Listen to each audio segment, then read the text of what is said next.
And we're live.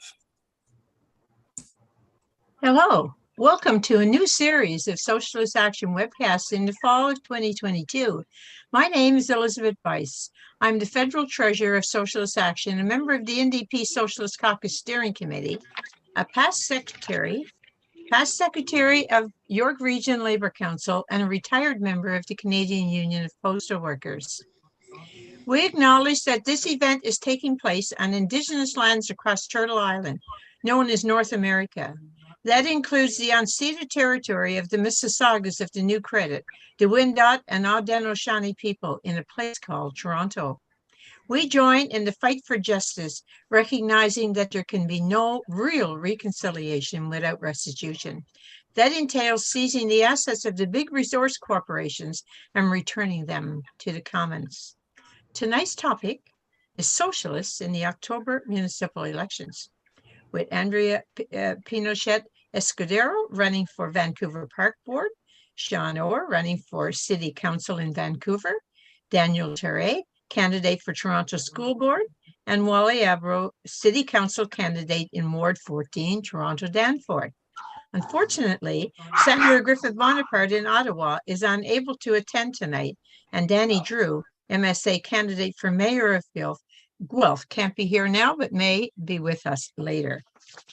Our first speaker is running for City Council with Vote Socialist Vancouver.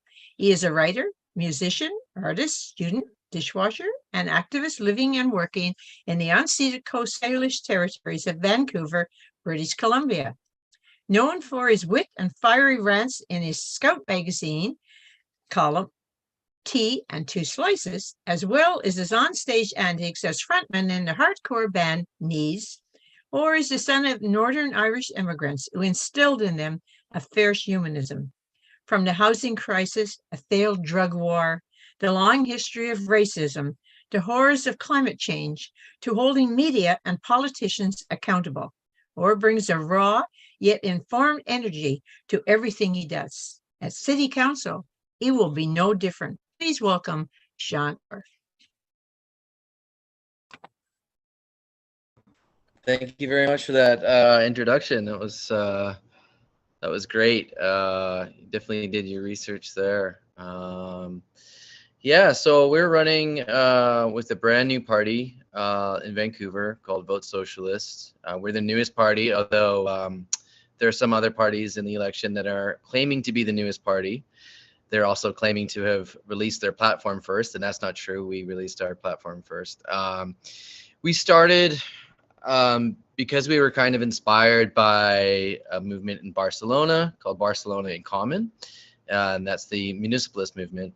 And so what we did in creating our platform was to hold a series of listening circles with community stakeholders. So we listened to disability advocate Gabrielle Peters, who runs Crip Care.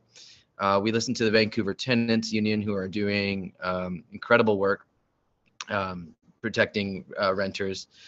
We listened to some Falls Creek co-op housing people who are at risk of losing their co-op license and at risk of development and displacement there.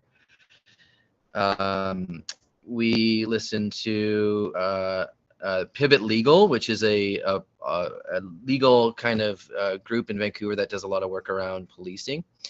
So we listened to these groups, and then we held open source platform policy, as we called them, on Zoom. And so we listened directly to people in the community, what concerned them, and then we made our platform and added it all together. And I like to think that we're still making our platform. This is an organic, ongoing kind of thing. If we're on the campaign trail and someone comes up with a really good idea, well, we never thought of that, or, we missed that. That's great. Let's put that in there, and I think a lot of politicians don't really work like that. They have this is our thing. And, I think it's really refreshing to when people come up with an idea and we're like, yeah, great. Let's put it in. put it in there, as long as it, of course, aligns with our values and of being socialists and anti-capitalists. So that's been great. I'm sure it's similar to Toronto. The main issue on a lot of people's minds is housing. So I'm pretty proud of our housing platform. But I want to reiterate that throughout this campaign, we are in this to win it. We're gonna win. In my mind, I will be the next socialist elected in Canada. I'm prepared for that to not become true emotionally, but from talking to people on the streets, from seeing the feedback in social media, and we're getting mainstream media attention. I think we're going to win. I crashed. The Vancouver Police Union are getting involved in our election. We already had billionaires forming these kind of super PACs and AstroTurf groups to try and fund, to get around campaign finance rules. But now we see the Vancouver Police Union actively getting involved in endorsing candidates. And this is unprecedented in Vancouver. I'm not sure about the rest of Canada, but this is the judicial armed wing of the judicial. Oh man, I can't say that word. Judicial. Actively trying to take over the executive, and those things have been separate forever for good reason. So, to me, as worrying as that is, that means that they're worried, they're scared. We are the only party in Vancouver calling for a 50% decrease of the VPD. The other progressive parties are calling for a freeze or things like that. But we're actively calling for 50%. So I think they're really worried about that, and I think the developers are really worried, and that shows that we're winning. Another thing that's happening that I've noticed on the campaign so far is that other parties are taking parts of our platform, and even David Eby, our soon-to-be premier, it looks like it's not a done deal, but looks more like a coronation process at this point. He's taken some of these ideas that I had never heard anyone really talking about. One of them is the right of first refusal, which Montreal does, and for the premier to be talking about that is pretty special, and it kind of makes me think that we're already winning, even if we don't see electoral success. We're pushing that narrative. And the narrative for a long time in Vancouver has been this, you can see it across the United States, and, that crime is on the rise, and drug use is out of control. And our cities are these dystopian shitholes. And we've got to, to me, that's straight out of the fascist playbook, right? And we have to counter that. And so we crashed the meeting of the VPU 2 nights ago with a banner that said "Police out of politics."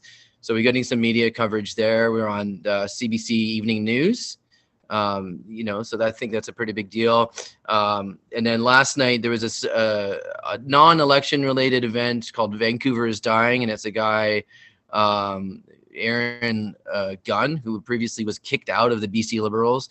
For those that don't know, BC Liberals are not liberals. They are a conservative party. Of course, Liberals are also the enemy as well. But they're not actually Liberals. He was kicked out for being too far right, and he had this movie night, and Vancouver is Dying, and had some other notable sort of fascists that have been organizing in Vancouver.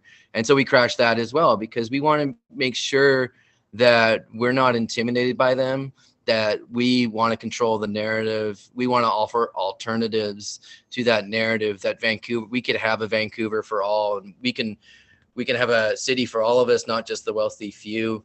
We can make our home truly the most livable, equitable, and sustainable city in the world. A new kind of Vancouver, one that is fully committed to restitution for the Indigenous nations that have lived in profound connection with this land for millennia.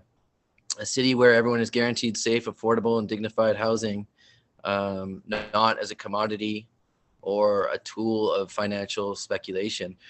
A city that listens to the marginalized and makes the most richest people and corporations pay their fair share. And we're ready to break every rule in the playbook to get it done. And like it said in the introductions, I'm a dishwasher and a landscaper. I am a writer. I've been around some political organizations and some activist groups, but I'm trying to make it clear to voters that we're not going to be bought by developers. A lot of the center left, they talk about equity, they talk a good game. Even some of the right wing parties now, are talking about alternatives to police and we need housing, we need co-ops. Everyone's talking about co-ops. And it's and we're really the only party that is going to follow through on those, because if you follow their money, and if you follow their voting record as well, we're not going to be that party. We're going to commit to socialist principles, and I'm not going to be pushed around, so to speak. So I'm not sure how I'm doing on time. Oh, there it is. Please wrap up. Excellent. Yeah, thank you very much for listening. Internal clock. Yeah, we're interesting how that works. So I look forward to hearing how my comrades in Toronto are faring on this campaign. Okay, thank you very much, Sean. Our next speaker is Andrea Pinochet-Escudero. And Andrea is running for Park Board with Vote Socialist Vancouver. She was raised by a single mother who came to Canada as a refugee. Andrea has worked in shelters and drop-in centers in the downtown East Side and is currently working in transitional housing in Mount Pleasant, supporting women who have become homeless because they have left abusive relationships. She advocates waterfront social housing, expanded recreation and free programs for youth, children, and everyone making less than $60,000 a year. More pools, more density, and more social housing in West Point Grey, including density of services and amenities, and for a movement for justice being built together. Welcome, Andrea. Thank you. So, it's been an amazing. We've had an amazing go at it. It's not over yet, but we're doing really well, and I'm really happy.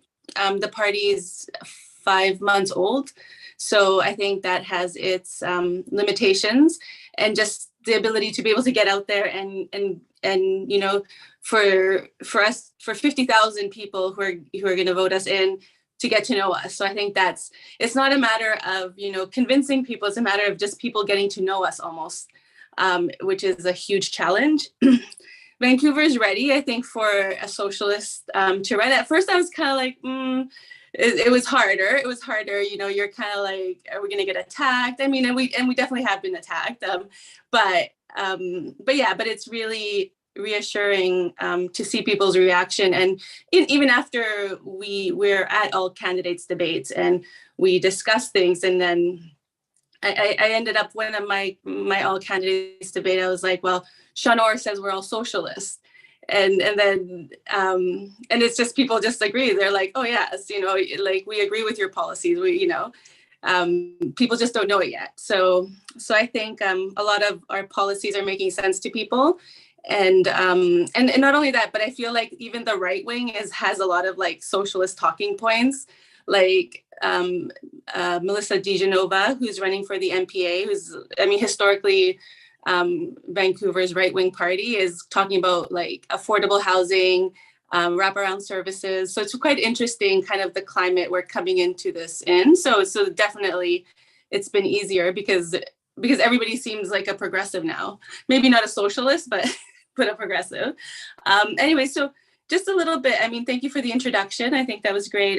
So I grew up with a single mother. I work at a shelter. So just seeing the need for change in Vancouver, like we need transformative change. And it's getting to a point where, like, I work at a shelter, and there are families living at shelters for 2 years. Like our social housing system's not working. It's not working for people. People aren't getting housed.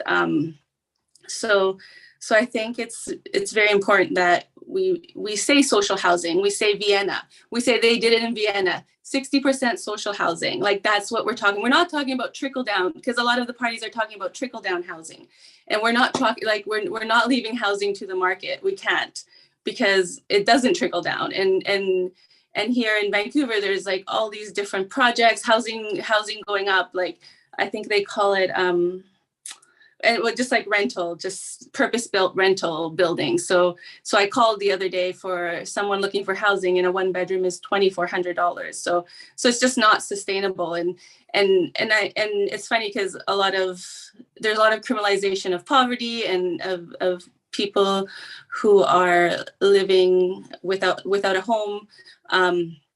So there's a lot of criminalization, but I'm like, who's the criminal? Who's putting people out there with $375 in this housing market and expecting them, to find housing? First of all, like, I think that every person on assistance, on income assistance, should have like an apartment, tied to that, because there is no $375 apartment in Vancouver market, and I'm sure in the Toronto market too. So I think, so just for Parks Board, like, I'm very inspired, because I've seen, growing up in poverty, I've seen how inaccessible the recreation system is, and basically, and I see how transformative it is when people are able to access it. So I think that's a very important part for me, coming from that perspective, just like coming into it as someone who didn't have access to these things and who wants to fight for people to have access.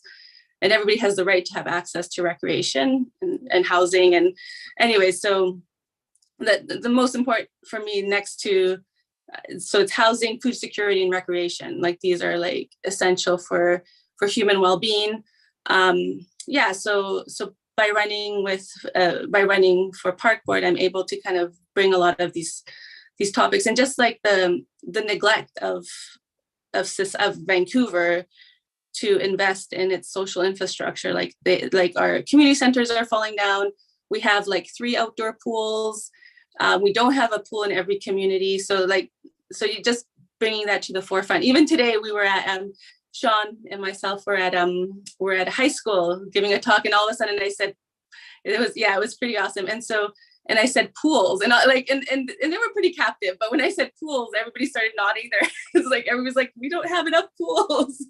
Anyways, but yeah, so there was lots of other great highlights from that talk. But so I think it's having more access. We have a leisure access program, people with low income, but I think that definitely needs to be expanded to people making under $60,000 a year, families.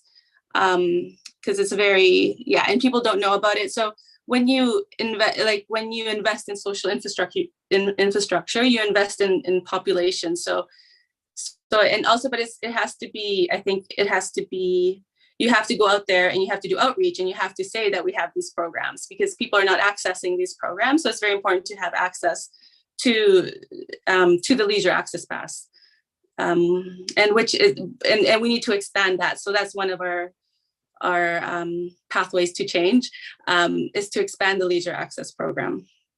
So I think one of the things, so it's really great because we get to say, whatever we want in the context of our campaign, but we, like, some of the other candidates are constrained because they're tied to a party that's like, no, you can't say that, you can't say that's too radical. But like Sean's and myself, we're always saying land back, we're saying, defund the police, we're saying we get to say these things, like, and no one's gonna whip us or like into so that's a really it's been a really great experience, is just being able to put these like radical politics out there with really no limitations and have these conversations.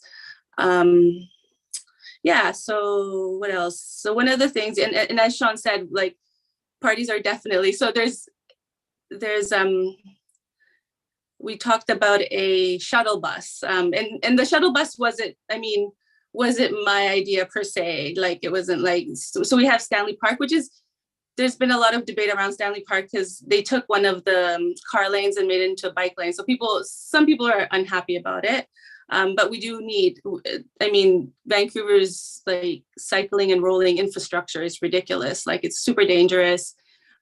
So we need to definitely enhance that, and putting a bike lane in Stanley Park is part of enhancing that infrastructure. But the park is still not accessible to people. So adding like a shuttle to it, adding a shuttle to Stanley Park where like, and I explained today, like a mother with 4 children is left in the middle of the park, can't really go anywhere because it's a huge park. And so you have 4 kids and it's impossible. So it's so important for everybody to be able to access, Stanley Park or any other park. So the shuttle, but people have been taking this on. So like the Green Party has added it to its platform. And it's not that we thought of it, is that the idea was there, but we communicated it. So it's just kind of communicated, and it got into the Georgia Strait, which unfortunately is not the Georgia Strait anymore. So we got our campaign was very lucky because we kind of got the last of the Georgia Strait's life, and they were able to publish our things. And now they haven't closed, but they've been sold, and the staff have been fired. So it's really a shame, but they also just like covered us, and it is somewhat mainstream. Sorry. Okay. 30 seconds. Oh my God, wow. I can't even believe that. So anyway, so other parties are taking, so I think, and I've told this to Sean and other folks that, we've already won because we put so many different things on,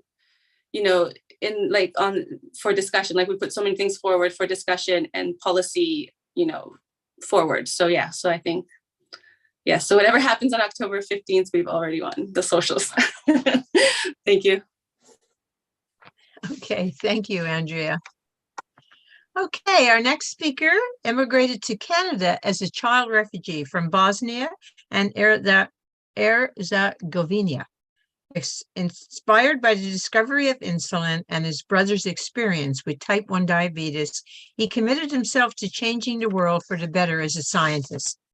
Daniel obtained his PhD from the University of Toronto in the Department of Laboratory Medicine and Biology in 2021. The process revealed that we can't simply science our way out of the systemic issues plaguing society. So Daniel committed to organizing in the streets and in the workplace against exploitation and oppressions of all forms. Daniel is a proud member and union steward in CUPE 3902 and ran for Secretary Treasurer in 2021 for the Ontario Federation of Labor. Today, Daniel lectures at both the University of Toronto and Toronto Metropolitan University in the life sciences and is running now for the Toronto District School Board trustee in Parkdale High Park, Ward 7. Welcome, Daniel. Thanks, Elizabeth, and solidarity with the Vote Socialist comrades. It's really great to hear the updates on your campaign. I've been following from a distance, and the fact that we have this kind of in parallel alliance building occurring in 2 of the major urban centers is obviously a very good sign. It's also a very bad sign because we were pushed to this decision by a crumbling society all around us. And so with the same kind of enthusiasm that Andrea just described, the campaign in Ontario for the municipal election, the Municipal Socialist Alliance that we're forming there, it's an electoral alliance. We're running in the election, but our goal is way broader than that. We're challenging the roots of capitalism, imperialism, and colonialism. And we're running in the election then because it's a platform for which to spread these ideas. And so I'm running for the Toronto District School Board, for school board trustee. And when I was thinking about what I wanted to accomplish with this campaign, given that I'm working kind of centrally, I don't have as much capacity to really build up my own personal campaign, I wanted to think of at least one ideal, at least one principle I can try and get across. And what I came to, based on some trends that are very disturbing in Toronto, is an international solidarity campaign with Palestine. and to oppose the IHRA definition of anti-Semitism that's been adopted by the Toronto District School Board in 2018. So if you're not familiar with the IHRA definition of anti-Semitism, it's one of the multiple attempts to construct a working definition of anti-Semitism.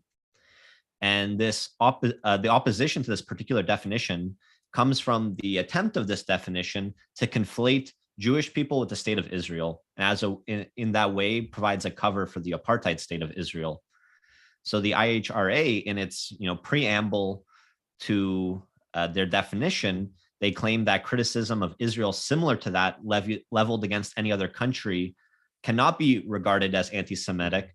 But the issue with the definition is they provide multiple guiding examples, almost all of which center on the state of Israel, including the following one, which I think is quite problematic. They claim, as an example, that denying the Jewish people their right to self-determination by claiming that the state of Israel is a racist endeavor, that itself is anti-Semitic, which what we in the Municipal Socialist Alliance have interpreted, and what so many other groups standing in solidarity with Palestine have noted, is that this just completely erases the history of the Palestinians on the land, and of the Nakba, for example, in 1948, where you had roughly 700,000 ethnic Palestinians forced from their land, displaced from their land. So to say that the state of Israel is a racist project is a historically accurate statement to make, and yet this definition is trying to provide cover for it, by hiding behind the label of self-determination while completely ignoring the self-determination of Palestinians. And so the IHRA then is one of the main tools used by the Zionist lobby, by the lobby that's really pushing and supporting the Israeli apartheid settler colonial state. It's used to silence pro-Palestinian voices.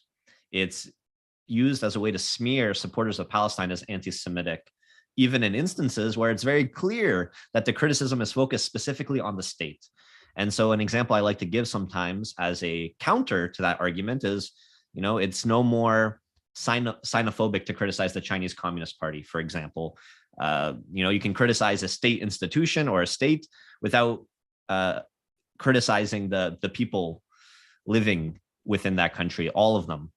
And so it's muddied the waters a lot, but there's been some big victories recently, for example. So I mentioned the Toronto District School Board adopted this definition in 2018, but recently in the neighboring school district of York, the question of the IHRA definition of anti-Semitism was brought to their school board for a vote. And in the 4 years that passed since the Toronto District School Board adopted the same definition, there's been a huge emergence or reemergence or a strengthening of the collective Palestinian struggle. And a lot of this, again, has been fueled by ongoing atrocities in Palestine. The apartheid wall is still up. We've seen Gaza bombed multiple times. We've seen Israeli security forces kill children and journalists, and they continue to destroy hundreds of Palestinian settlements. So this has built up even stronger the resistance to these horrible inequalities and injustices. And as a result, there have been multiple community groups that have been pushing the school boards to either withdraw the definition if they've already adopted it, or to oppose the adoption of it. And that's what happened in the York District School Board, where some of the school board trustees were, claiming they got so much community feedback and 2/3 of the people were opposed to the definition. And so the school board voted to basically indefinitely delay any sort of adoption of that definition because the people are starting to rise up. And so with my campaign, I'm trying to bring that same fight to the Toronto District School Board, because it's very clear that public institutions and corporations are legitimizing the Israeli apartheid state. It's obviously very important for the empire building project that the West, undertakes. And so in Toronto, in the years after they adopted this backwards definition of anti-Semitism, we've seen the school board use this to silence the pro-Palestinian voices. It's not just a hypothetical, it's happening in reality. If you're familiar with Toronto politics, you're probably familiar with the anti-racist activist Desmond Cole. And he was actually invited by the Toronto District School Board to provide a learning session for the senior educators about anti-racism work. But since Desmond Cole proclaimed Free Palestine, he was attacked despite the fact he was invited to give this anti-racist workshop, because this definition was adopted in a way that frames the struggle for Palestinian liberation as not being anti-racist work, but itself being racist work. So it completely flips the narrative. And that's not the only example. It's not that isolated. The Toronto District School Board trustee in the ward just over from me attacked one of the student equity program advisors who was placed on home assignment for, for distributing material that's supportive of the Palestinian cause, or at least promotes the Palestinian narrative. And that person was put on home assignment. And then the school board trustee, claimed, quoted in, saying, "I will work to ensure that none of these hateful materials ever see the inside of a TDSB classroom." And when there was an investigation launched into that, the integrity commissioner found that those statements by that school board trustee were within the definition of the school board's discriminatory framework. The school board, their policies, if you apply them consistently, this is discriminatory. But the school board trustees voted to reject that finding. So we see that the anti-Palestinian racism is becoming very entrenched in the school system, which is, I don't like to, point out 1984, it's been co-opted a lot by the right, but, it's very Orwellian to say that students can't talk about Palestine without them being silenced, because there was even an example of that from the York School Board, where a student did a project on what reality is like under Israeli occupation, they themselves coming from that background, and their project was removed from the school website. So they're even silencing students. I have to wrap up now, but we've written a couple of articles demanding that the IHRA be pulled out. And there's also a platform or a group that's putting out an I Vote Palestine survey, which is really important work to try and get some candidates to actually state what their position is. Because when there's a low level of advocacy, a lot of counselors can get away without taking a firm position one way or another, and it becomes very slippery. So the I Vote Palestine project is being run by Palestine House, Just Peace activists, Oakville Palestinian Rights Association, and the Canadian BDS Coalition, which Socialist Action is a part of.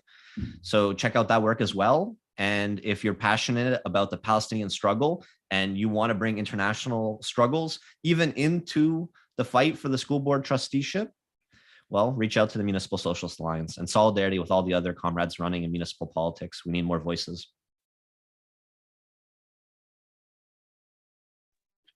Okay, thank you, Daniel. Our next speaker immigrated from Pakistan nearly 10 years ago and became a Canadian citizen last winter. He believed the cliched image of Canada, that it was fair, compassionate, and a partnership in the Indigenous people of this land. His image was quickly shattered. Now he's fighting for the Canada that was promised.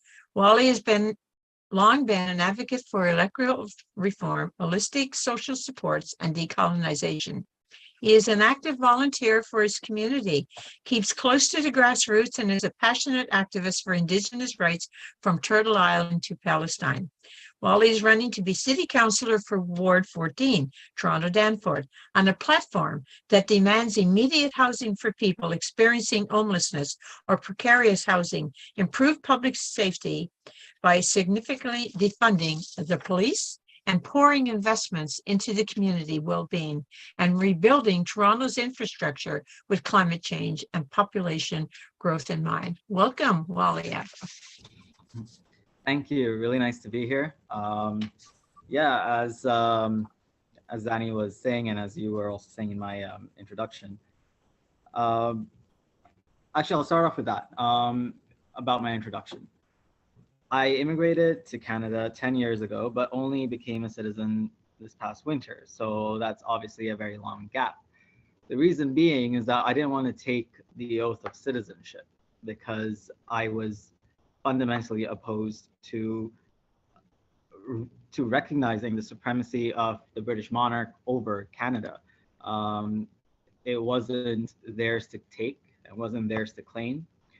Ultimately, I decided to get involved in the political process in a delusion of trust, I think I had for a moment when I decided to submit my papers. And I try to find ways to get out of saying the oath about swearing fealty to the Queen. I thought of maybe mumbling it under my breath. Ultimately, I made a video where I said, you know what? my first oath is going to be to the indigenous peoples of this land and to their traditions. And I'm only saying these words because it's a technicality. And then I took my oath, and then I decided to really get involved in the political process. I've volunteered for campaigns here and there, but I've experienced what many people here have already experienced in terms of trying to get change to happen. I've been to protests. I've been to demonstrations where we want action in the moment. We've written letters, petitions, and called our MPs and MPPs to do something, but at every turn, it just seems like we are being silenced. And I realized that this political system that we have, this democracy, is not very democratic at all when you have a party that wins 34% of the popular vote and they win a majority government. It makes no sense at all. Even this past Ontario provincial election, Doug Ford received 17.8% of the vote from all eligible Ontario voters and ended up with a supermajority government. So I've been advocating for proportional representation for a very long time. But I still thought that if we were able to fix that issue of electoral reform, then we would be able to have a much more equitable society. And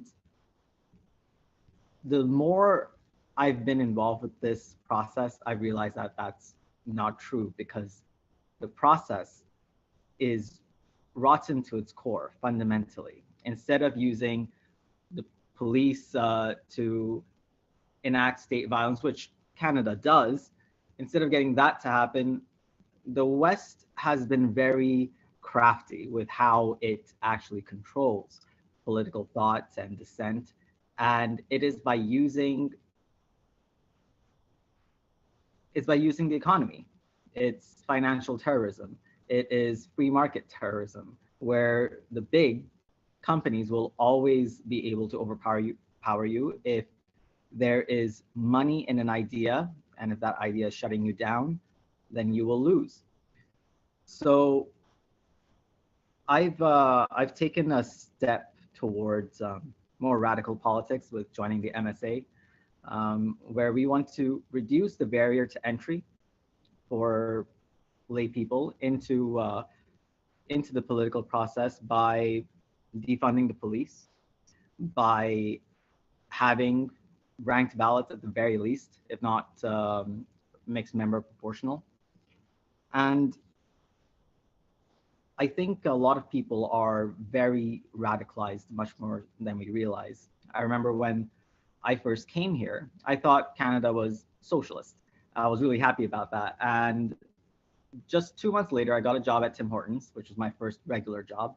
And I realized that this was not true. The people who were working there were working 40 hours a week, sometimes even 50 or 60 hours a week. And they were supporting families. They were mothers. They were, in some cases, they were old grandparents, but they still had to work in order to survive. I was a young 19 or 20-year-old healthy guy, and even I had no strength left in me at the end of the day to consider doing things like starting my own business on the side or upgrading my skills by taking a part-time course. It was so much, and the 2 days I had off, I would just use that to rest and recover. So these jobs, they keep you in this perpetual cycle of poverty and don't let you get out, because it's not in the interest of the invisible hand of the market for you to get out of it. Everything is based off of slave labor, and criminalization of poverty, which is when you have police handing out tickets to homeless people, $50 to some cases $150. It's quite ridiculous. Like they're homeless, they can't afford this, and yet you're just driving them further into debt, into this system of wage slavery. So when this opportunity came up for the elections, which is the first, actually the second election since I became a citizen. Actually, no, sorry, this is the first election since I became a citizen. It is the first election. So I decided to put my own name in there, if not to win, then to get the ideas out there, to really make the debate at a municipal level a bit spicier. And in the past couple of weeks, ever since I've been talking to people and getting a feel for where the people are, I've realized that, you know what, maybe this election isn't just about getting ideas out. It could very well be a change election. There is a very real possibility for change and for me to win, because people are so angry and so frustrated because they've been so disenfranchised. Now, the only challenge that remains is getting them mobilized, getting them engaged, letting them know that there is hope. I just need to figure out a way to message that without saying, hey, voting is going to solve all your problems, because we've been told that lie for so long. It's become cliched and you automatically block it out. So being here, I hope we can come up with a strategy on how we can do that and bring about this radical revolutionary change that we so desperately need. Thank you, Wally. Our next speaker is a non-binary activist running to be mayor of Guelph. Born and raised in Oshawa, then moved to attend the University of Guelph in 2009, graduating with a bachelor's degree in mechanical engineering. Region co-workers to exercise their rights and push for unionization, currently seeking to win rights for thousands of workers via reclassification. They've supported many striking workers on picket lines. Danny is a steadfast ally of Indigenous Land Back and Black Lives Matter, actively resisting the rising tides of fascism. Danny's focus has always been poverty relief, offering labor, organizing capabilities, and vast quantities of recovered supplies for those in need. At the onset of the COVID pandemic, Danny co-developed a renters union and as well as helped to operate a Food Not Bombs project. In the municipal arena, Danny pledges to fight tooth and nail for every possible concession from the capital and its state. That includes a high-powered harm reduction strategy involving reformed social housing system and relations, expanded and improved public transit, increased funding for mental health and drug user support programs, workers' co-op, and community land trust formation and expansion, and a drastically altered and reduced police force.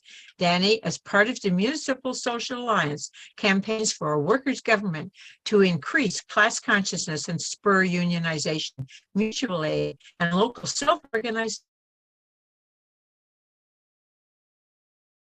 Welcome, Danny Drew. Oh, thanks for that, Elizabeth. You were cutting out a bit at the end. I hope that didn't come through in the stream, but most of it came through either way.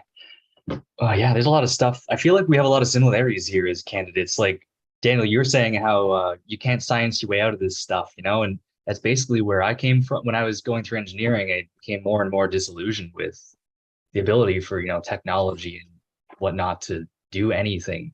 We have the technology, it's just not being used appropriately, you know, like things aren't distributed properly. And then in Wally, yeah, like that's something, one of the many reasons I'm running is because no one's able, like it's impossible for anyone to find the time or energy to do so. I happen to, in advance, no need for condolences. He was a bastard. My dad died and my brother and I got a decent amount of money from that. And that's the only way I was able to do this. So I figured I'd better take the opportunity. And another thing you were saying, Wally, was like people, I've been surprised running in Guelph how accepting they are of an overt communist running. Like people don't seem to, even liberals, they don't seem to give a shit. I've heard people saying like, well, don't you know he's a communist? Like, well, I don't care. They got good policies. Like, wow, I was expecting things to go as far as potentially violence. Like, you know, I'm, you know, maybe lucky, but I haven't seen any of that yet. yeah, I mean, Guelph is weird in that way, but it's also, I've been learning a little bit more about Toronto as this municipal election's been going on. And I feel like Guelph is almost it's like a miniaturized version of what happened to Toronto in like the 90s, like where all these suburbs were incorporated into the mega city, and that drastically altered the politics. So for the last, well, in my time here, I guess you could say, I've been seeing, and this actually rings true for almost any age cohort you could speak of. I was speaking to my neighbors who've been here for 30 years, and they say, oh yeah, Guelph has been having the life sucked out of it for, well, ever since I came here. There's nothing left. And I have the same feeling, but yet I've been only here for 13 years. It's, I guess, just indicative of the larger process of gentrification and capital, like extractive capital. But yeah, like there is nothing left here. It's like the what would you say? They've sold the fixtures, you know, they've ripped the copper out of the walls and given it to the rich. Like this town is basically run by developers. And what is it? 20% of our yearly budget is spent on police. We have an absolute joke. As you might have gleaned from my introduction. Our transit is a joke. It barely functions. We do less than like the. Recently, I mean, for years now, I've been helping this organization downtown, just like us generally assist people in desperate need. They may or may not be people who have to live on the street, but nonetheless, we've been distributing supplies, etc. But just recently, that was shut down by the cops. Like it's no longer permitted. And that was after the businesses like kept pushing us out and out and out further away from the downtown core. You know, I've lost my train of thought here. Yeah, I mean, I'm basically running for, well, my initial thoughts were just to run as like, well, echoing others here. It was just as a propaganda measure to get people's political horizons expanded a little bit. But apparently, I mean, as I'm learning, there's actually a small sliver of hope that I could win. It's a little scary, actually. Yeah, I mean, I'd have a lot to, I think they'd be surprised to find. There's a lot of things that, you know, that I haven't put in my policy platforms that I would quite like to try. You know, one of these things I can't exactly mention. Yeah, exactly, Wally. You know, making a city department for maintenance and construction rather than having to contract things out all the time. Like actually sort of building a centralized, like, not that I want to build up the bourgeois state, but like that would be an efficient use of limited resources, because municipalities, they're extremely limited, as I'm sure you're all aware of. We can't do wealth taxes, we can't tax churches, we can't do profit taxes, we can't do anything. We're limited. So we need to find we need to be able to make things better for people where we can. Say, you know, we're mandated by the province to keep our enormous police budget at a certain level, but it doesn't need to be 20% like it is here. I can easily get rid of that. And there's 10% for your budget, you know? Like beyond that though, it's been nice being able to put these ideas forwards. Like, well, just in general, like I haven't gone as tanky as I would like, because it might scare some folks, but nonetheless, just being able to speak about, well, the nature of the property relations we're faced with, like the nature of settler colonialism, and just to have this forced platform beautifully. You know, they can't shut us up. Well, not, I guess we're all to varying degrees faced with a bit of media blackout, but nonetheless, there are certain avenues by which they cannot shut us up. And that's beautiful, I think. And that actually gets into something that Andrea said that I have been trying to keep in mind this whole time, is no matter what happens, we've already won, just by virtue of using their tools to amplify our socialist message so greatly.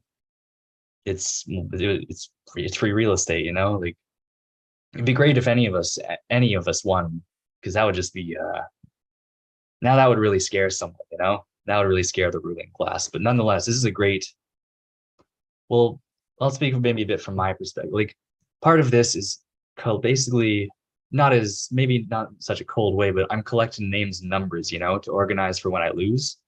because there's a lot of sympathetic individuals that have gone unorganized for the longest time. Who knows how long it's been since they've done anything, if anything at all. But as a corollary to that, I also am trying to give thank you, Dave. I'm trying to give hope to those who have become so tired of this endless grind, because this fight spits you out and chews you, or like chews you up and spits you out. It's endless, and there are too few of us. Everyone gets burnt out.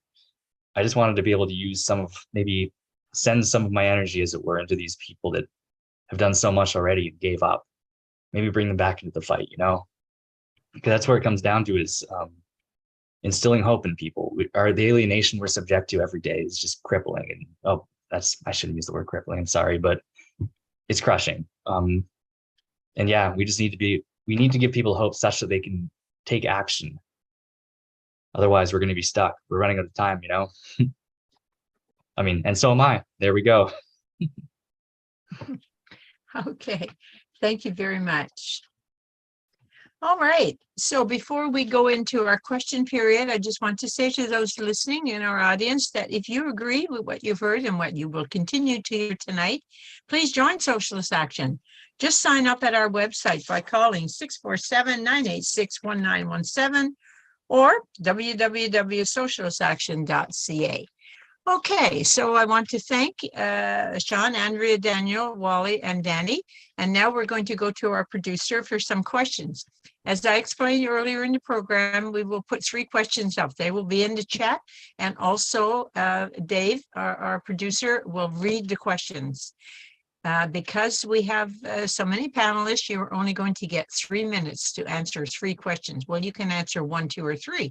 That's up to you. Okay, so before Dave goes to the questions, the lineup will be this. Andrea will speak first, then it will be Daniel, then it will be Sean, then Danny, then Wally. Okay, so Dave, first 3 questions. Thanks. The first question comes from Mark Lister. Can you talk about the far-right AstroTurf groups like the Pacific Prosperity Network getting involved in the election, why it's problematic, and how we fight back? Question 2 comes from Barry Weisletter. The Ontario Conservative government is threatening to eliminate development charges, which could deprive cities of money for parks, childcare, and the inclusion of affordable housing. The idea of a strong mayor who does the bidding of the provincial premier and overrides the elected city council is a sign of diminished democracy. How do you see the struggle against this trend? The third question comes from Judy Kosh. Why do the mainstream candidates fear us? Okay, you have 3 minutes to answer 1, 2, or 3. Andrea.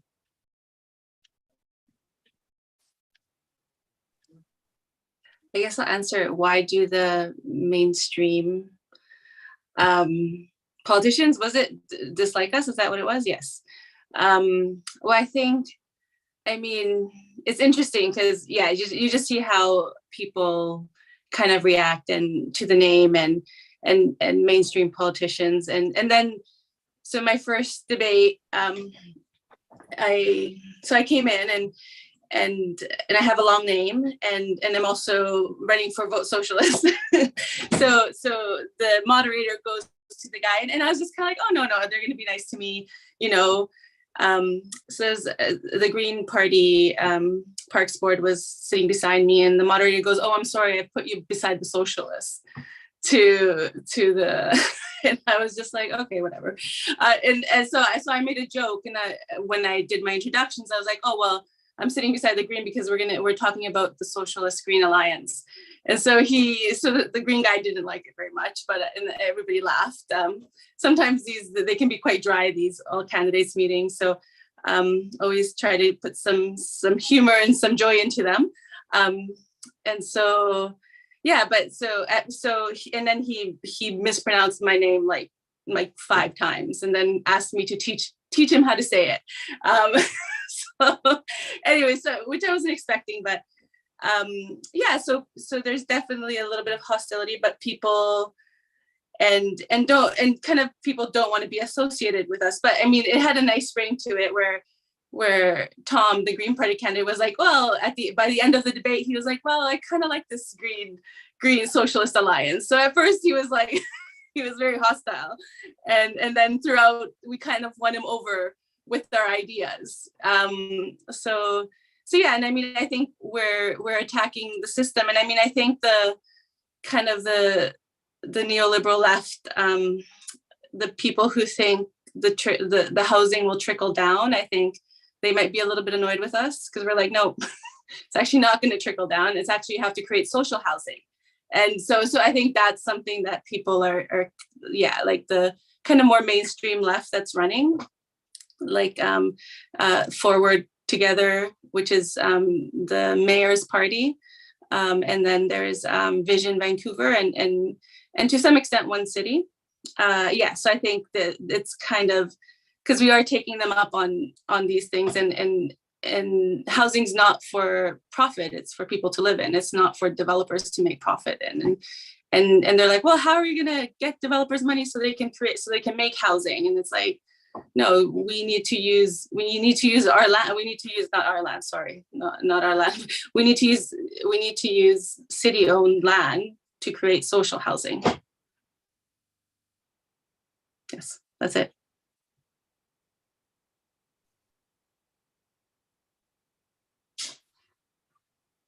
Sorry, I was muted. Daniel?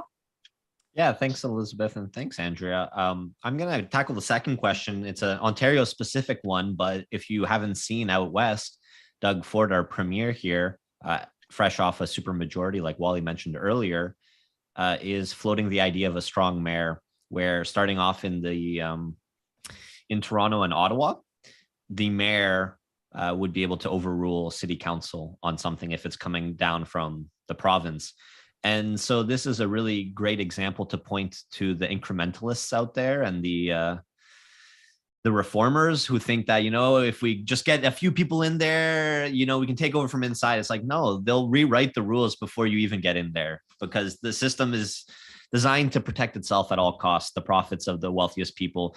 They will provide as many illusions of democracy to placate the masses as needed. And as soon as there's a real threat from the bottom up, they will remove all those, veneers of capitalism, or democracy rather, and you'll just be left with a situation where people are scratching like, wait, how did we get here? How did we get to a situation where John Tory has been declared mayor for life and has the strong mayor policy, and the police is 50% of the budget? So the answer has been, and it continues to be, the mass mobilization of people from the bottom up. It's workers and oppressed people together. When they start consolidating more and more power in fewer hands, our argument for the power to be spread out amongst the masses and collective ownership over the means of production, that's when that argument becomes even stronger. And ultimately, it's how it's going to go. We're going to push them more and more, and they're going to push back harder and harder.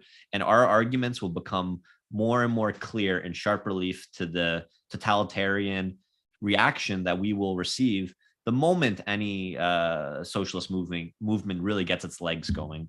It's why there's a media blackout. It's why there's so much corporate money in municipal politics. They'll use all the strategies necessary to keep us down, and they'll only pull out all the really blatantly undemocratic stuff when they're forced to, and they're being forced to right now.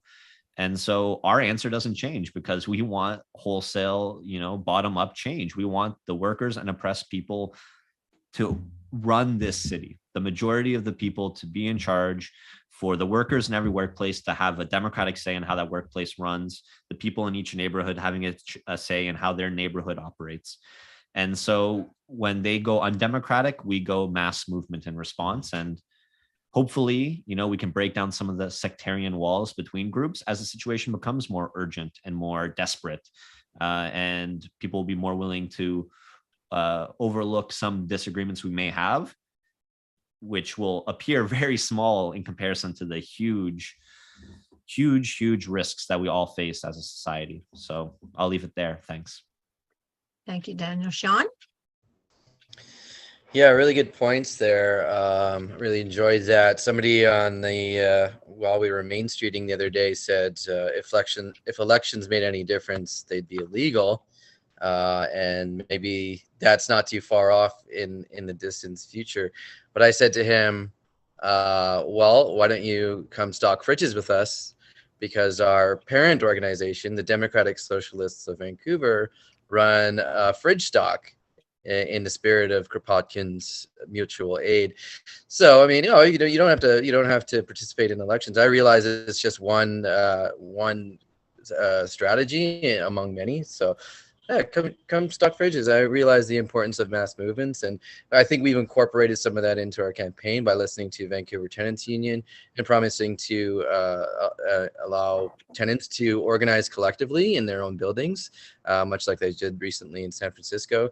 To the questions, Mark, I think 1 and 3 are kind of similar, because I think the Pacific Prosperity Network are afraid of us. And that's why they're getting involved. So if you don't know, this is Chip Wilson's sort of super PAC kind of organization that's raised $380,000 to donate to certain parties, namely ABC, which is a better city, and they're the ones kind of co-opting social justice rhetoric, but they're very much a part of the establishment and part of the right wing. Yeah, that's essentially what they're doing. Is they're scared, and how do we fight back? Is again, organize, not just around elections, build movements, build social movements, and build solidarity between those movements. I'm not sure about the second question, as far as the government is starting to eliminate development charges, but we have seen that in Vancouver, where they eliminate development cost levies if they're for market rentals, 100% market rentals. Then they say, oh, we won't charge you that, just to try and like get some rentals onto the market. And I think that should stop. The market clearly doesn't want to build affordable housing, and we should kind of stop begging for these scraps and giving these little subsidies out. Another instrument that happens is community amenity contributions. And I made a tweet the other day. We gave a community amenity contribution to West Bank, a large development company, to make a chandelier. The ultimate bourgeoisie fucking symbol to hang underneath a bridge where people often, would sleep. It's just like they're rubbing it in our faces, people. And why can't we give a CAC to, food banks, to trans-friendly women's shelters, things like that. Why are we charging property tax on a food bank? I do realize food banks are just a bandage, and charity is a sham. But in the meantime, it's harm reduction, right? Like it's until we can reorganize all of that, it's a sham. But so I'll just wrap up here and say they're afraid of us because we are winning. Thank you, Danny. Yeah, I guess I'll just pick up where you left off. Nice answers and stuff. But they're afraid of us. Yeah, because we're winning, because we speak the truth, and because people are listening. People they like what we have to say.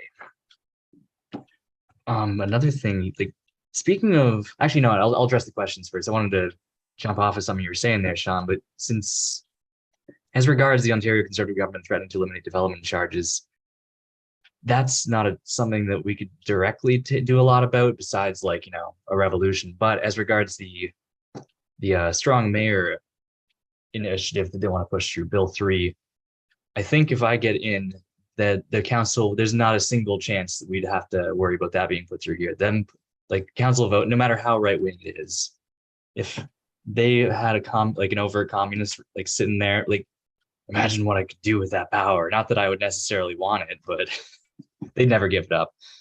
So hopefully, I guess, we get someone in. Otherwise, we're gonna be in real trouble, basically, because the incumbent is going to use that power, and at that point, all we have is mass struggle.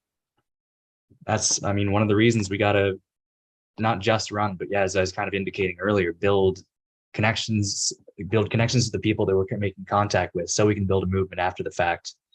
Because it would be nice if this electoral approach worked, but Daniel, you were saying, they're not going to let us win even if we win. It's just going to keep escalating. So this is only, band-aid solutions. This is just harm reduction, basically. We need to keep building that movement, or else we're going to, that diminished democracy will stay on its trend, and it'll keep diminishing. There's nothing in the way of them, essentially, except for, I guess us at this point. think that'll do. Okay, thank you. Wally? Yeah, I'll focus on the first question, but I'll briefly brush over the second and third questions as well. For the second question about like eliminating development charges, so that basically reduces the budget of the city, and it goes towards funding the city's budget. I feel like even if we were to save it and increase our budget, most of it is going to go into things like the police or tax cuts for big businesses or tax cuts for the most expensive properties. It's going to go to waste because the people who are handling our budget aren't necessarily opposed to the capitalist system. You know, they're just pawns as well. With the third question, why do the mainstream candidates fear us? I said this in the Zoom chat. I just want to say this here as well. They're afraid of us because they ain't us. Anyway, for the first question, this is the actual meat of it. I don't mean to brag, but I'll humble brag. In 2015, I did my political science sort of essay for the course. It was an introductory course. And I could pick anything, but the third prompt, one of the prompts was, fascism will reemerge as a dominant ideology in 21st century. Now, back in 2015, I don't think most people saw the surge of the right. I think many people were still strong believers of the end of history and liberal democracy is just going to take over, and that's basically the end. I said, you know what? No. In it, I said that capitalism is failing so significantly that people are going to get frustrated eventually, and they're going to want to get a leader who is going to get shit done, who is just going to come in and be like, you know what, this whole mess that we're in is because of democracy, is because of all this infighting and people can't agree on things. So what we need is a strong leader, and we're going to get things done, and people are going to beg for it. And that they're also going to look at their own situation and going to look around for what's different. And what they're going to see is, okay, you know what? I was better off 20 years ago, but now I'm way worse off. And why? Let's have a look. And they'll see immigrants. They'll see, you know, LGBTQ people being able to express themselves. They are going to look at all these things and be like, you know what? That's the problem. That wasn't there 20 years ago. It's here now. So that's what is causing all my problems. So I feel that's come to fruition. And I don't really know much about the Pacific Prosperity Network, but I feel that that's one of the things as to why even racism and hate is increasing in our country, because, or all over the world rather. It's because of capitalism. People are being driven to the margins, and they need someone to blame, something to blame. We at the left just think, you know what, we can see past it, and we know that the problem is not immigrants, it's not minorities, it's the system. Okay. Thank you, Wally. Okay, so now we're going to go to round 2. And once again, there'll be 3 questions that Dave will read, and they'll be in the chat. You, again, will have 3 minutes to answer 1, 2, or 3. And the lineup is Danny, Wally, Andrea, Daniel, and Sean. Go ahead, Dave. The first question comes from Alana Johnston. Please tell me how Vancouver Socialist candidates are able to access mainstream media. We protested outside of the Toronto Star's office today, but still got no news coverage for Socialist candidates. The second question comes from Al Content. How do MSA and VS candidates plan to keep their organization principles should they get elected? The third question comes from Saleh Waziruddin. What role do you see for conventional municipal electioneering, such as getting signs out and using voter files? Okay, 3 minutes. Danny. Hey, Saleh, I guess I'll start with yours because I happen to know you. That's a great question. Well, way I see it, the way I've been seeing its responses to these things by what we might call normies. Well, Voter files, I'm actually not so sure of. I'll specifically speak with regards to election materials such as signs and flyers. Like people who are less radicalized seem to have this sense that even though I don't put forward a professional image, they seem to have this sense that you have to check certain boxes to be conceived of as viable, as like not even professional, just acceptable, you know? So for some reason, people really start to take you seriously when you have when they start seeing signs up. I mean, of course, like having your name out there is going to work to some degree, but I think its primary purpose is to get in the heads of those who don't already know you. Because I mean, I apparently had a huge support base already, but like that was easy because I just like know people in town, you know. But most of the voters will not be them, like the impoverished, the queer, the etc. Like, so who will have to, I guess, check out the data after the fact to see if that really had any effect. But I think its main purpose is to get in the head to become to some degree acceptable to the average voting populace. Let's see, number 2, how do I plan on keeping my organizational principles? I guess part of that would be this organization. It's like being accountable to some other people besides myself. On top of that, I would really like to make time to stay working with people, like people on the streets, people who are suffering, people who need help, because that'll keep me grounded. It'll keep me human, I guess. And as regards mainstream media, I'd like to know that as well. Oh, I suppose, yeah, I'm done. I'll cut myself off there. Okay, thank you, Wally.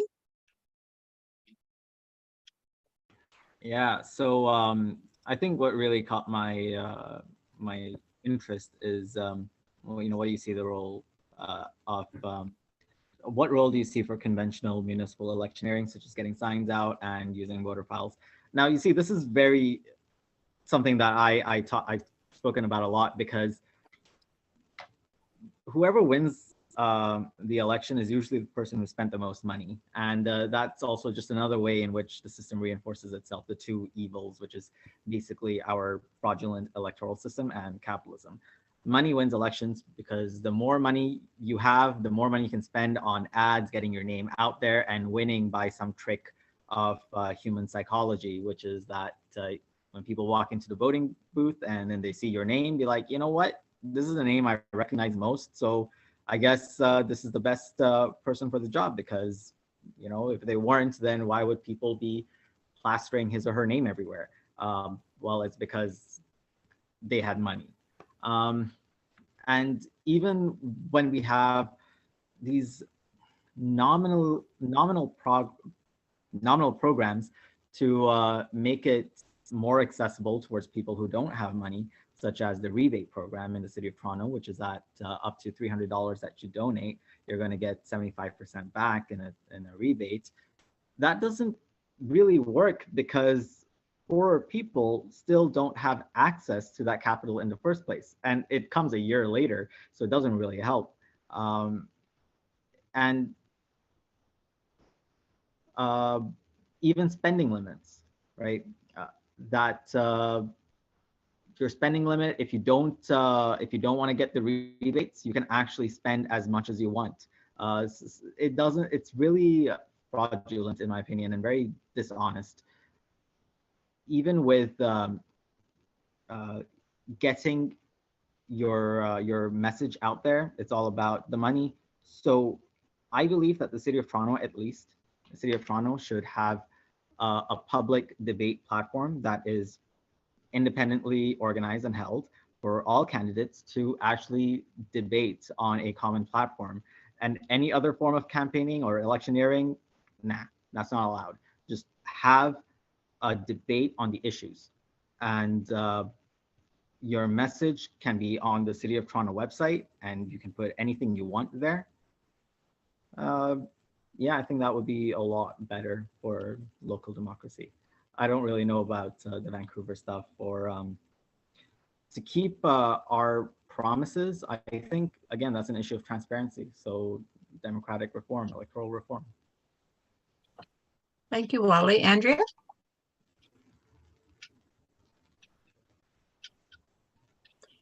You're muted. Okay. Okay. Okay. So I feel like it's a battle of ideas. So we're waging a battle of ideas against the mainstream media.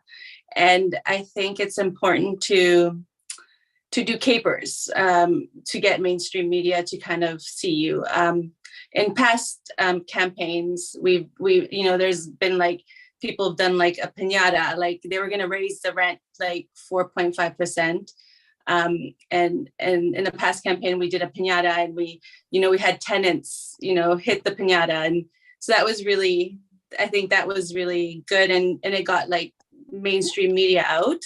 And I'll let Sean talk about the going to the police union and his banner drop. And I think that was very effective, but he could definitely talk about that more. And then what else? I think, how do we not sell out?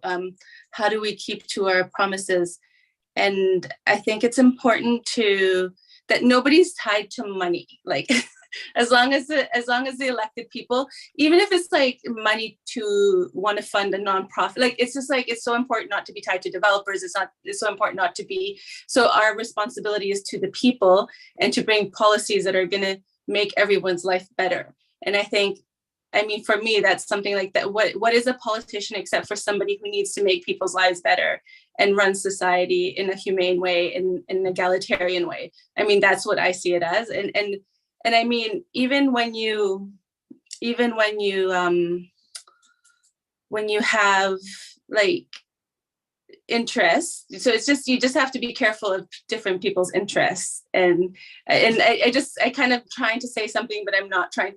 I'm trying not to like out anyone or anything, but just like just like it's important just not to be tied to interest, even if it's like nonprofit interest, or even if it's always, you just have to center yourself on the people, I think.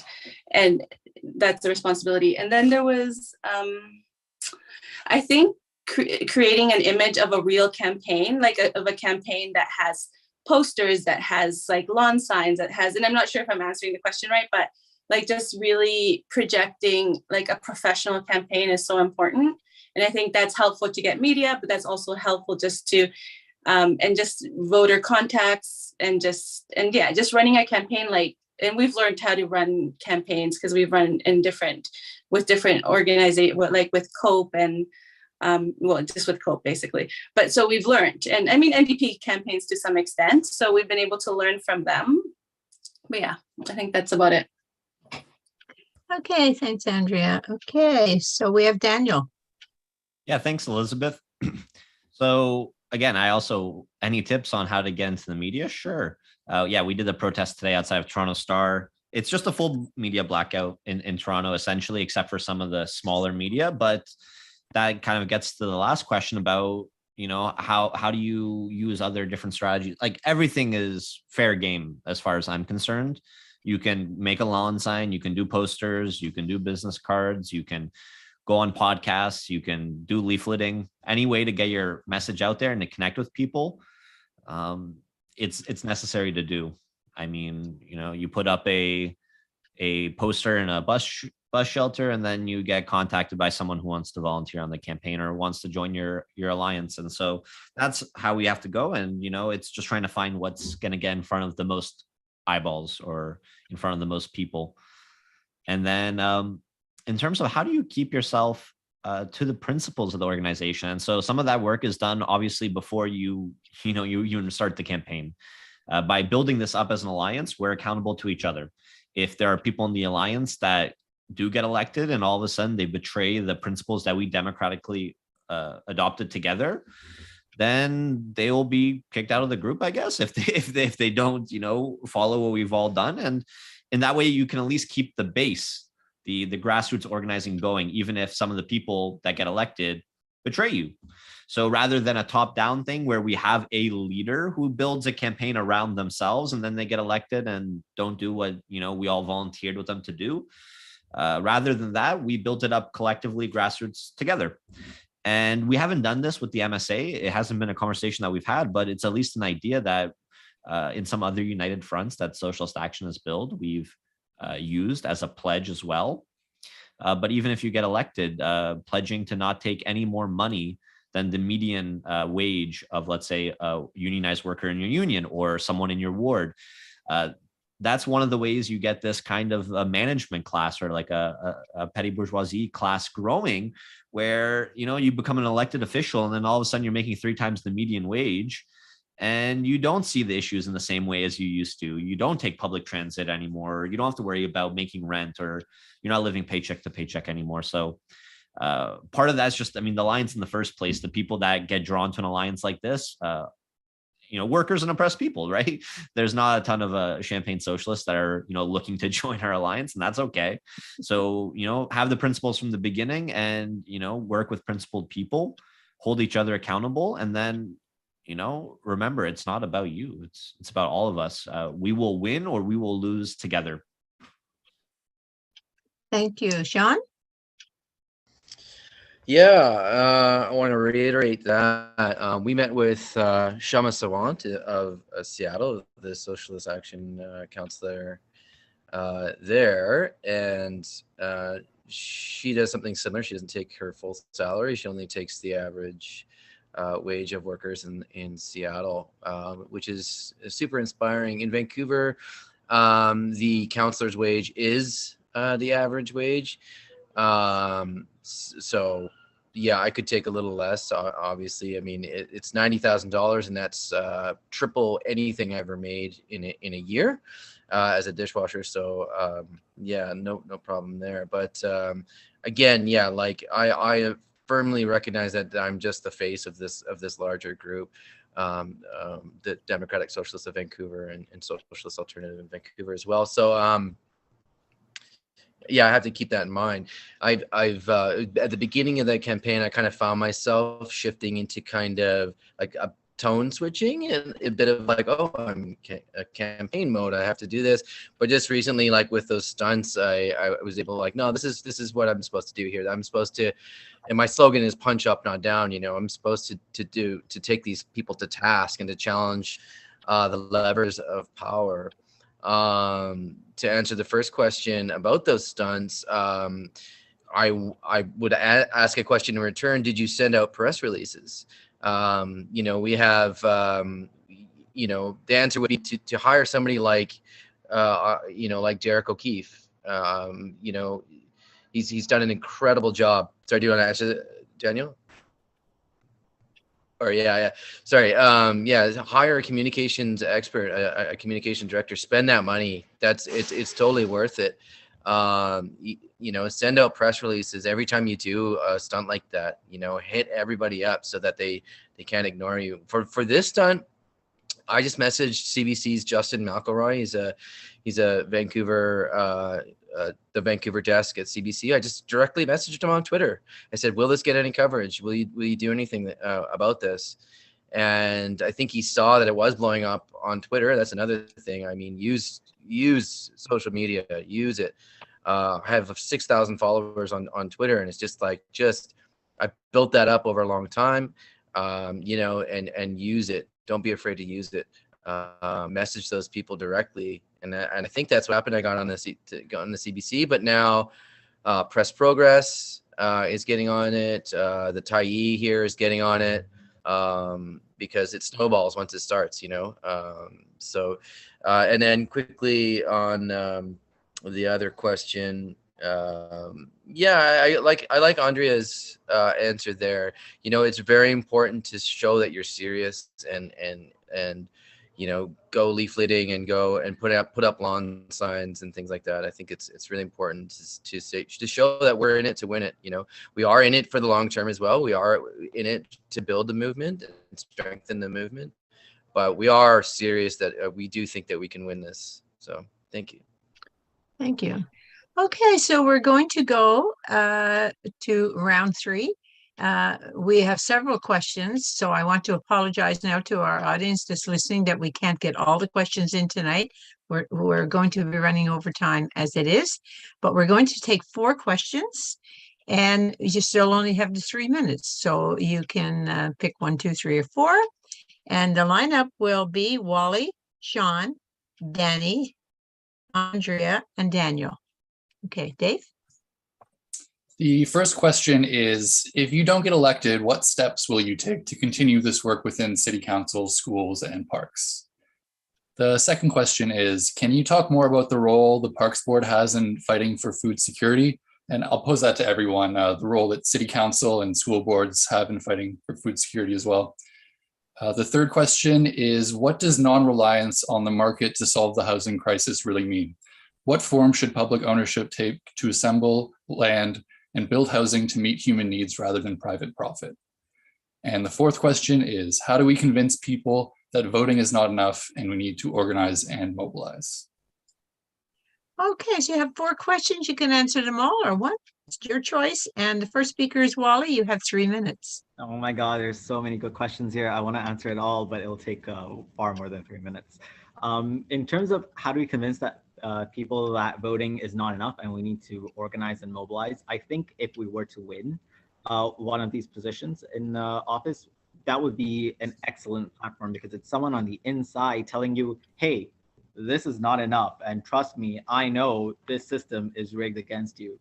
That would be a great boost. But other than that, of course, it's just all about getting the message out there, making sure we engage with grassroots groups and organizations, NGOs, especially people who are most vulnerable, because they're the most likely to support a revolution or radical changes, but they're also the least privileged. They can't really take a day out of their lives to go to a protest or organize. When it comes to what role does the Parks Board have in fighting for food security, I don't really know much about the Parks Board, but I want to reiterate something that was said earlier about food banks. Sean, I believe, brought it up. And it's that food banks are a band-aid, right? And they are either a symptom of policy failure, in which case that's effed up and we need, like, things need to change. So either a result of policy failure, but what's more disturbing would be if it's actually a symptom of policy success. I want you to think about that. I don't know, it got me thinking. If you don't get elected, what steps will you take to continue this work within City Council? Since I think everyone should answer this question. I think that, I know that if I don't, I'll still continue this work by ensuring I nurtured the relationships that I made throughout this campaign, and continuing to, to beat the drum, continuing to sound the alarm of how messed up things are, and even especially actually for people who are the bourgeoisie, who are the middle class, who are privileged, to make them realize that hey, this isn't going to last forever. This system is not sustainable. Even with the Toronto Islands, I was just talking about this today, that there's such limited space that they had to come up with a system of buying and selling, and you can't really sell it nor buy it for more than the cost of it that it costs to build. So we need to get those sort of realizations up on a mass scale, especially for people who are most privileged in this current status quo system, because they might think, oh, you know what, everything is fair, when it's actually not. And you know what, one economic recession is all it's going to take to turn everything around for you. But I did want to talk about public ownership a little bit more, but unfortunately I'm out of time. I'll just say that I think we need to develop an in-house engineering sort of core and contract that work basically to the city itself, and build on public land, build it that in a way that's not for profit, and perhaps even help workers for contracting companies or developing companies who actually develop, not just facilitated financially, whatever, by getting them to buy out their companies. 10 seconds. Co-op. So I believe that the city can do things like giving those workers a loan in order to buy out their companies, and they should be given the right of first refusal before there's any change of ownership. Thank you. Thank you, Sean.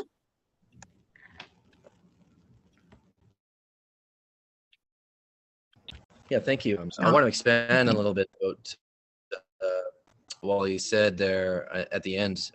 We are proposing to have a municipal housing corporation that buys up that land. Of course, that would be funded by progressive taxes. So essentially, taxes on million. Well, you can't say $1 million homes because almost every house is $1 million in the city. So, we're looking at mansion tax essentially, 1% tax on $5 million homes, 2% on $10 million homes, and upwards of that. And that would give us the revenue to fund the municipal housing corporation and buy up land and keep rents low. The city also does currently own a lot of land. The school board owns a ton of land. I think we heard today $8 billion worth of land in Vancouver, so we would be building on that land as well. City owns a ton of golf courses. We would be building on golf courses. It's not the most popular thing to say at an all candidates debate, but as George Carlin said, it's an elitist sport. They like to say, oh, what about working class, people need to golf. It's just like, I don't buy it. But another thing is vacancy control, rent control. That's huge, right? And then that will bring down land prices, because it's all about land prices in Vancouver. So if you put rent control on a building, that automatically brings down the cost of land. So vacancy control ties rent to the unit. I'm sure you're all kind of familiar with that. Another option is community land trusts. So that's putting the value of the land in charge, putting a nonprofit corporation in charge of that land, and stewarding that land. It's similar to a co-op in that sense, except it's sort of put in a trust that's run by someone. So those are all interesting ideas, forms of non-market housing. But other things is pressuring any development to have elements of non-market housing. I think the part of it, the part of it is, I look at it as harm reduction. They're building rentals, right? We have to build more rentals in the city. There's kind of like almost an apartment ban, and you kind of have to realize that we do need that stock. But you just need to pressure to have vacancy control in those units. And then another one would be, 30 seconds, the right of first refusal, as I mentioned before. This, you could buy up housing stock when it comes on sale. They have the first right to buy that housing stock. So there was a building not far from me in the West End. A lot of seniors living in it, $1,000 a month. They rent evicted everyone, and they're on the streets. And now the rent is $2,800. So the right of first refusal could go a long way to stopping that kind of thing. Also including land back in the right of first refusal. Maybe if the city doesn't want to buy it, maybe the Musqueam, Tsleil-Waututh, and Squamish would want to buy it and develop it as they see fit. So yeah, hope that answers your question. Thank you very much. Thank you. Danny? Everyone's stealing all my answers. Basically, yeah, exactly. Community land trusts, and like making sure that co-ops are being established and properly funded by, like, the formation thereof is being funded by the city.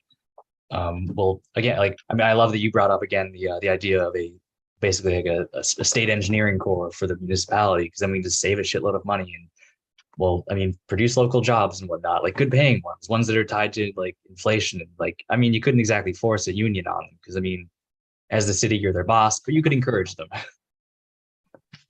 Yeah, so if I don't get elected, I'm gonna start taking the questions in order. If I don't get elected, I'm basically gonna keep doing what I had been doing beforehand, just mutual aid, I suppose, trying to establish, well, maybe a little bit more than that. I would like to establish something like a connective tissue for all the various people who help out in town. There's so much wasted effort in all of these different little tiny groups, over and over, repeating the same effort that is required to start a small helpers group, instead of having to have 17 kitchens, 50 kitchens, however many, prepared such that it could prepare food for people. Just, have people coordinate their existing resources and their existing skills with one another, so they don't have to constantly repeat the same effort, and we can have free up more effort and energy, resources to help people instead of just having it burned away on overhead costs.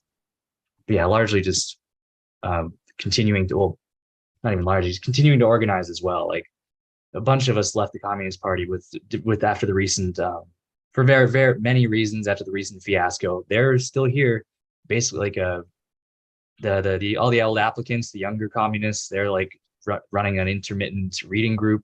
I'd like to get that like running up a little bit better after the election. I'd like to rope in all these people that I've been talking to that are, well, communists or communist sympathizers, or let's say leftists or leftist sympathizers, to actually like properly activate them, make sure that they're like this hope and this energy isn't lost and not wasted. And I mean, how do we convince people that voting is not enough? It's kind of part of losing in a sense too. Like if we lose, like, I mean, the MSA policies, they're all shit we could do right now. Like I just developed my, before I found out about you guys, I'd even developed my entire platform with that in mind. It's like, this is possible now. They're just not letting you have it. And so if we lose, it's like, well, look, they won't even let you have this. Why don't we take everything instead? Because we can't do reformism. We can't do incrementalism. So that would be a great piece of propaganda. I mean, you know, like again, we've already won, like in regards to our goals. We just have to keep at it, you know, keep up the propaganda fight, keep up the actual like connecting people, helping people, building community, building organizations and structures to accomplish these goals. What else could I say about housing though? Well, something I'd love to implement is just expropriating housing as the MSA platform or policy platform calls for. Who knows about the legality of that in any given province? We'll see. We could always call for change, probably won't work. We can fight for it anyway. I would like to briefly address the food security matter as well, because there's something's being done in, I used to do a lot of dumpster diving. It's a lot harder now because everything's a goddamn compactor. It's dangerous to do, or people just, some stores actually even ship their garbage off to a facility elsewhere to be destroyed such that people can't recover it. It's absolutely ridiculous. Anyway, I'd like to impose a tax such as been, or not a tax so much as a bylaw, such as been implemented in France, such as been implemented or is being implemented in Montreal to will effectively tax food waste. It will just free up a lot of food that would otherwise be wasted, such that people can eat it. So again, it's a band-aid, but it's something. Oh yeah, wrapping up. There we go. I'll wrap up there. I may as well. 30 seconds is not enough time to cover anything else. Thank you. Okay, Andrea?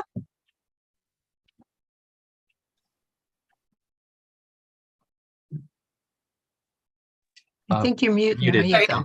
I'm not. All righty. Okay.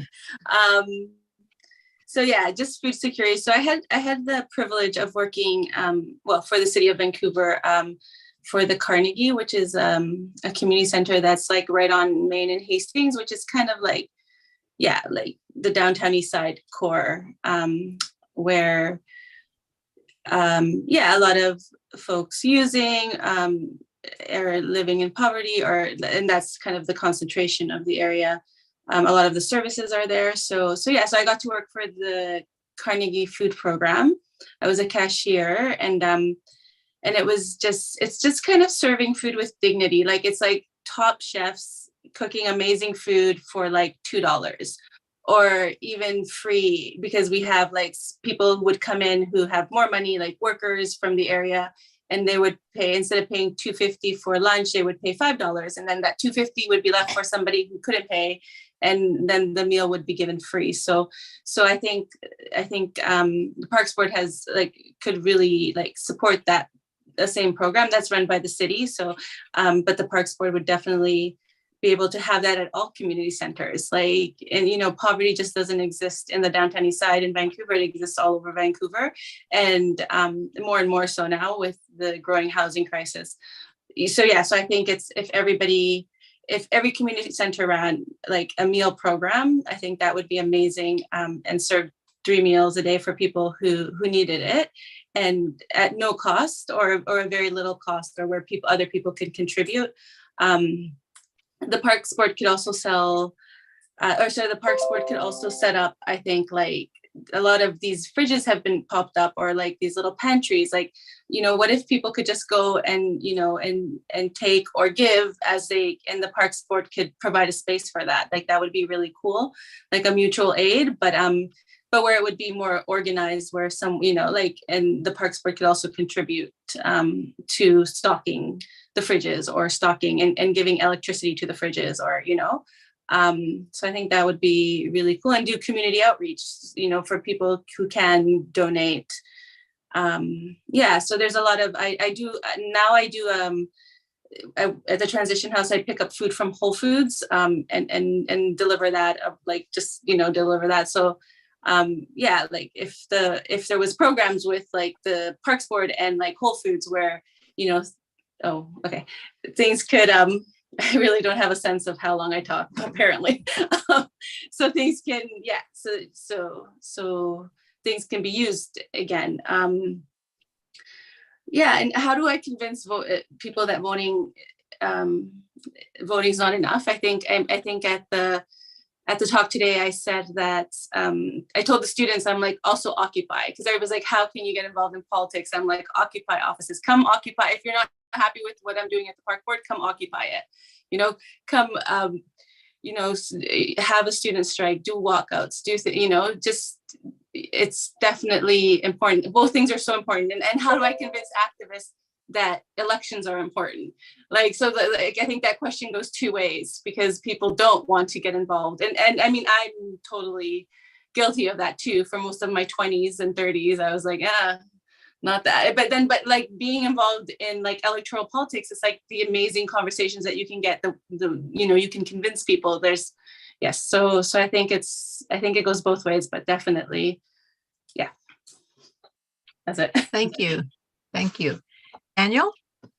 Yeah, just to wrap up, I guess. So I'm going to focus on what I would do if I didn't get elected. And that's, yeah, the same thing I've been doing. I keep telling people, but nothing's going to fundamentally change for me. You know, how Joe Biden said that about his election victory, nothing would fundamentally change. Well, me not winning this election is not going to change the amount of effort I put into this, because, well, I mean, the principles are there. I don't see any other way. I genuinely believe the mass mobilization and the revolutionary struggle is the only way forward. And so the election season has just interrupted all the other stuff I was doing. As soon as this is done, hopefully give myself a day or two to recover, and then just keep going with the other stuff, because it's the name of the game is the same thing. With the election coming up, we formed a new united front in Toronto, and that's spread now to Guelph, Mississauga, and Ottawa. And then we have, you know, comrades in Vancouver doing similar types of work. And I mean, that was the same thing we're doing before. The last election I ran in was literally a year ago for the Ontario Federation of Labor, running for Secretary Treasurer.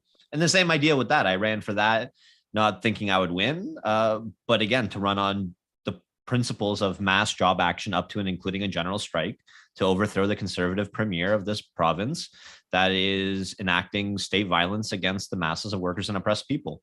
And, you know, we went into that. It's a much smaller scale than a municipal election, but the OFL represents 1 million unionized workers. Our slate of 3 candidates got between 17 and 30% of the vote, and our resolutions were right around 50%. So, and we connected with people, and we still have people from those interventions that work with us.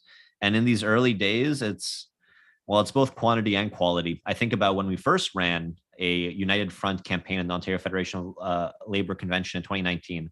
3 years out, there's one person that joined Socialist Action following that campaign. But that was Sandra Griffith Bonaparte, who's one of our central committee members now and is running for school board in Ottawa. So, you know, you connect with those other people that are as committed to the fight as you are, and, you know, will eventually break through. And that's the only thing that would change if I won. You know, the type of things I would do day to day wouldn't change whether or not I win. The only thing that would change is if I won, I would all of a sudden have all these resources at my disposal that I couldn't even dream of having right now to put towards the mass struggle, the international solidarity struggle, and the anti-capitalist struggle and the anti-colonial struggle. So, you know, every day we're going to try and take another step forward. And, you know, this was a really energizing chat today. So I really, really appreciate hearing from the Vancouver comrades, and Danny, always a pleasure. And Wally, I'll probably see you again tomorrow. So thanks everybody for your questions as well, and solidarity and the fight. Well, until we break through, one day at a time. Okay, folks. So a special thanks to Andrea and to Sean, Daniel, Wally, and Danny, and also to our technical producer, Dave Enning, and to our political producer, Barry Weisleiter. And of course, to our listening audience, those who are listening as we speak, and for those who will join us on YouTube in the future.